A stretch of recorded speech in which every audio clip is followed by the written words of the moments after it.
Kung merong bantay bata sa media at sa iba pa, meron tayong tinatawag na bantay bato, as in Senator Bato de la Rosa. At nasa PNP CIDG, ang ating mobile journal, Jazz Paredes. Jazz, okay, ano ang dahilan kung bakit winidraw daw ng CIDG kung kata na sabina para sa senador at bakit ang senador na napasabi ng salamat CIDG?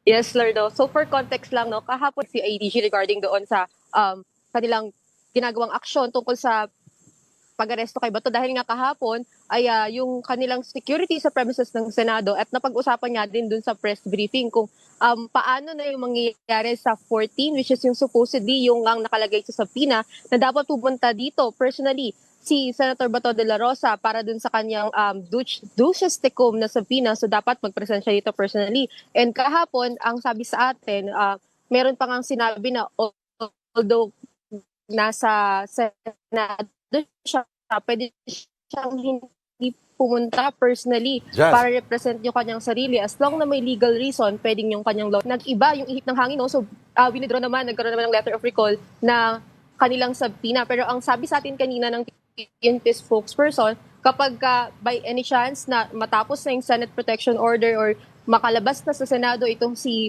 Senator Bato de la Rosa, muli daw sila magpapadala. Okay, ayusin muna natin yung linya ni Jazz Paredes. Sayang yung report eh. Okay.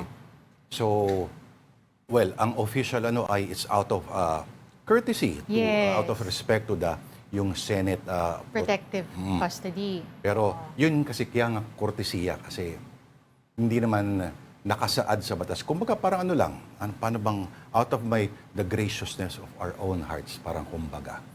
Pero si Jazz Paredes sa CIDG, at gusto ko rin mamaya-maya itanong kung meron na bang bagong development kasi hindi nagtutugma o hindi, of course hindi nagkakasundo yung opinion ni DILG Chief John Vic Rimulya at dati Senador Antonio Trillanes pagdating doon sa ICC warrant.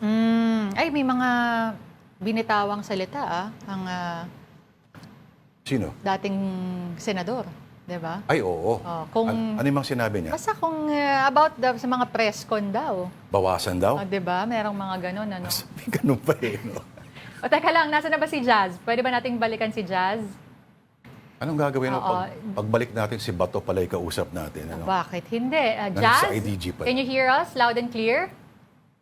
Yes, Denise. Okay, nasan ka nga ulit ngayon exactly? Yes, nandito tayo ngayon sa Camp Crame, Denise, no? So, inantabayanan kasi natin yung magiging preparation sana ng kapulisan regarding nga dun sa pagdating ni Bato bukas, which is yung unang plano dapat May 14 nandito siya to represent himself at mag-submit ng affidavit para dun sa kanyang subpoena na duces tecum kung saan kailangan niyang mag-present dito sa Camp Crame. Pero yung usapan natin kahapon, nung wala pa yung letter of recall, ang sabi sa atin ng PNP spokesperson, if ever man na hindi makapunta personally si Senator Bato, pwede naman daw na yung lawyers niya ang mag-represent sa kanya as long na merong legal reason or may valid reason sa hindi niya pagdalo. Pero nag-iba nga yung ihip ng hangin, may recall na, so hindi na natuloy yung subpoena. And tinanong natin kanina na paano yung investigation ng EJK killing sa Davao Region kung hindi itutuloy itong subpoena. Tuloy pa rin naman daw ito, no? So, tinatapos lang, inaayos yung mga legal documentations para ituloy itong investigation. And kapag daw natapos itong Senate Protection Order,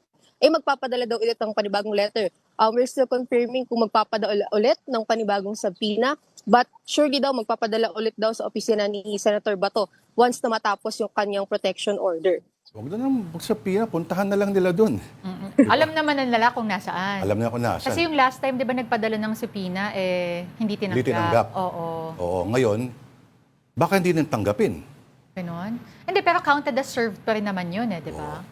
Jazz, kung meron kang pagkakataon na matanong yung mga official dyan, yung pagbabantay ba ng PNP sa labas ng Senado ay, alam ko para sa security kasi posible baka may mga mobilization doon sa labas. Ano?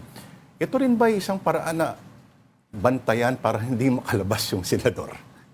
Tanong mo lang Kung may pagkakataon. Actually, yeah, go. Lord, na pag-usapan yan kanina, no? Kasi di ba, ang usapan lang daw, ang PNP, ang kanila lang daw talagang sakop is yung bantay sa premises ng Senado daw. So, hindi sila pwede sa loob. So, may nagtanong din kahapon na paano yung mga labas-pasok na vehicles since natapos ngayong lockdown. So, pwede na nga maglabas-pasok yung mga vehicles. And actually, ang sagot sa atin, hindi nila sakop talaga yung checking and monitoring ng mga sasakyan. So, hindi rin nila alam kung sino yung laman ng mga sasakyan na lumalabas pasok sa Senado. So, regarding sa tanong mo, hindi nila namomonitor yan kung sino bang senador yung nasa loob ng vehicles Oh. na So, labas-pasok sino? sa Senado. So, sino ang in charge doon? Yan ang hindi natin na-clarify, no, Denise, no? Pero yun lang so far yung binigay sa ating info na hindi daw talaga sa kanila nakasakop itong monitoring ng mga vehicles na pumapasok at lumalabas sa loob ng Senado, Denise. Medyo mahirap kasi magtago pag ikaw si Bato de la Rosa, di ba? Unless may mga disguise, no, na imagine mo. Afro. Afro si Bato, na imagine mo yun. Oh, Jazz, may press conference ba kanina o magkakaroon ng press conference? Patanong mo na rin kung, Sir, ano po opinion po ninyo yung sa secretary ng DILG? Opinion po ninyo, sabi ng mga dati senador na boss-bossan daw yung press con. Oo. Tatanong mo lang, mangurot ka lang, kumbaga. O baka Actually, meron kang... Lordo, tinry natin siyang kausapin sa call, sa text message, pero he refused to talk through phone interview. And ang sagot lang niyang natin sa text message regarding doon sa mga statements kahapon, ang sabi lang niya is, I respect his opinion. So, yun lang yung nakuha natin sa kanya so far. But we're trying to reach DLG Secretary John Victor Mulya. Pero so far, yun pa lang yung nakuha natin, Lord. Dapat sagot na. Di ikaw na mag-DILG secretary. Diba? Eh di ikaw, ganon. Ikaw na kaya? Oo. Pero Abangan natin. naririnig-rinig ko pa yung tawa ni Secretary Rimulya. Oo nga. Narinig mo ba humalakhak si Secretary Rimulya? Jazz, matindi. So far, hindi pa. Matindi. Sa- Ibang Panoorin mo decibels nun eh. Yung huli niyang guesting sa StoryCon, tingnan mo.